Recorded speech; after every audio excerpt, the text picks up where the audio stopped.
আকস্মিক এক বিমান বিধ্বস্তে থমকে গেছে পুরো বাংলাদেশ।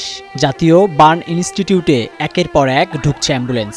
দগ্ধ অধিকাংশ শিক্ষার্থী, অভিভাবক এবং শিক্ষক। মুহূর্তে স্বজনদের আহাজারিতে ভারী হয়ে উঠেছে ঢাকার আকাশ বাতাস। স্কুলে যায় নাই, আজকে নিয়ে দিয়ে আসছি। ওরা বলছে আম্মু তোমার যদি খারাপ লাগে তাহলে তুমি নিচের মোবাইল দিয়ে ফোন দিও। বলছে আম্মু ঠিক আছে ফোন দিব, তুমি ওই করো না, তুমি যদি খারাপ লাগে তুমি আমার ফোন দিও। বলছে আচ্ছা আম্মু ঠিক আছে, দুষ্টামি করো না আম্মু, ঠিক আছে। এই কথা কই ঢুকছে ভিতরে, ক্লাসে গেছে। আমি তাকাইছিলাম যে ক্লাসে ঢুকছে, তারপরে আমি দাঁড়াইছিলাম যে দেখি কই কি করে। তারপর দেখছি বৈশা বৈশা বন্ধুদের সাথে গল্প করতেছে, পরে আমি এসে পড়ছি। সোমবার দুপুর 1:06 উড্ডয়নের পরপরই উত্তরার মাইলস্টোন স্কুলে বিধ্বস্ত হয় বাংলাদেশ বিমান বাহিনীর প্রশিক্ষণ বিমান F-7 BJI মডেলের বিমানটি। খবর পেয়ে সন্তানদের উদ্ধারে স্কুলে অভিভাবক এবং স্বজনরা। তাদের চোখ শুকিয়ে যাচ্ছে, কিন্তু কান্না কোনোভাবেই থামছে না। নামও বলতে পারে না, ওর নিজের নামও বলতে পারে না। অক্সিজেন দিয়ে আনা হয়েছে ওখানে, ওই কোনায় একদম ভিতরে ডান দিকের কোনার বাচ্চাটা। হ্যাঁ, আমার ভাগ্নে আছে এখানে, আছে আল্লাহর রহমতে অনেকের থেকে ভালো আছে ভাই।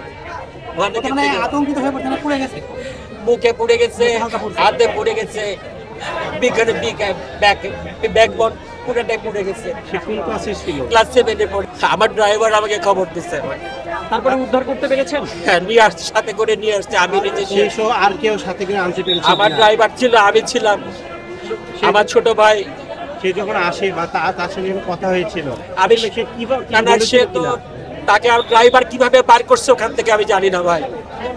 ড্রাইভারের কাছে চিরকৃতজ্ঞ ভাই, ও কেমন করে যে নিয়ে আসছে, ওকে ধরে নিয়ে আসছে। আর বাংলাদেশ মেডিকেলের অবস্থা আপনারা দেখলে আপনাদের চোখে পানি এসে যাবে ভাই। ছোট ছোট বাচ্চা কাতরাচ্ছে ভাই, সারা রাস্তায় ওকে পানি স্যালাইন গায়ের মধ্যে দিয়ে নিয়ে আসছি সবগুলোকে।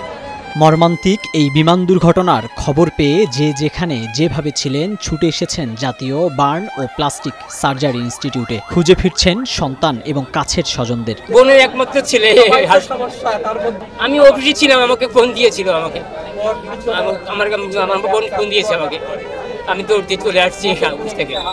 অবস্থা এখন আমার ইমার্জেন্সি দিচ্ছে না, অবস্থা ভালো না, পুরো শরীর পুড়ে গেছে।